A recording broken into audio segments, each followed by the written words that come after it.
সম্মানিত ভিউয়ার্স, আসসালামু আলাইকুম। সাকসেস ইলেকট্রনিক্সের পক্ষ থেকে সকলকে জানাই অভিনন্দন। আজ ভিডিওতে দেখতে পাবেন W1209 সার্কিটের একটি ফুল কন্ট্রোলার সেটিং, যেটি থাকবে ওভারহিটিং অতিরিক্ত ফ্যান কীভাবে সেটিং করা। চলুন ভিডিওটি শুরু করা যাক। তার আগে একটু বলে নিই, যারা আমার চ্যানেলে নতুন তারা অবশ্যই আমার চ্যানেলটিকে সাবস্ক্রাইব করবেন, আর যারা সাবস্ক্রাইব করেছেন তাদেরকে অসংখ্য ধন্যবাদ। এখানে দেখতে পাচ্ছেন একটি কন্ট্রোলার W1209। এটার ভিতরে আমি একটি রিলে লাগিয়েছি, যার সাহায্যে আমি একটি ফ্যান এবং ওভার ফ্যান হিসেবে ব্যবহার করেছি।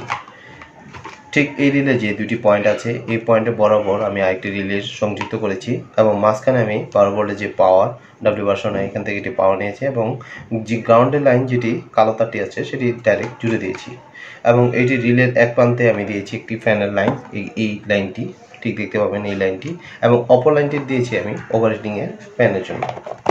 আপনারা ট্রাই করলে এইভাবে তৈরি করতে পারবেন। এখন আমরা চালিয়ে দেখাবো যে আমাদের কন্ট্রোলারটি কত সুন্দর কাজ করে। এটি হচ্ছে পাওয়ার। আমরা এখন লাইটের লাইনটি সংযুক্ত দিয়ে দিচ্ছি।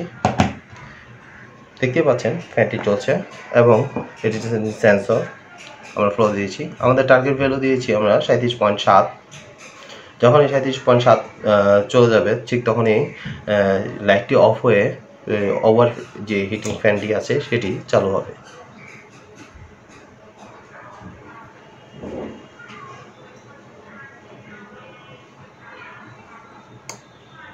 দেখতে পাচ্ছেন ভিউয়ার্স, ফ্যানটি চালু হয়েছে। যদি অতিরিক্ত তাপ ভিতরে থাকে সেটি বের করে দিবে। এটার একটাই সুবিধা, সেটা হচ্ছে যে অনেক সময় দেখা যাচ্ছে যে তাপটা ধরে রাখলে, অনেক সময় বেশিক্ষণ তাপটা ধরে রাখলে তাপের মধ্যে একটি কার্বন ডাইঅক্সাইডটা বেশি জমলে ওই ডিমের ভ্রূণে ক্ষতি হতে পারে। সেক্ষেত্রে এই ফ্যানটি যদি থাকে তাহলে ওই গ্যাসগুলো বের করে দিয়ে আপনার ডিমের পার্সেন্টেজ। ভিডিওটি ভালো লাগলে অবশ্যই লাইক করবেন, ও কোনো কিছু জানা থাকলে আমাদের কমেন্টসে, ভিডিওর নিচে কমেন্টসে অবশ্যই কমেন্টস করে জানাবেন। আজ এই পর্যন্ত, আল্লাহ হাফেজ।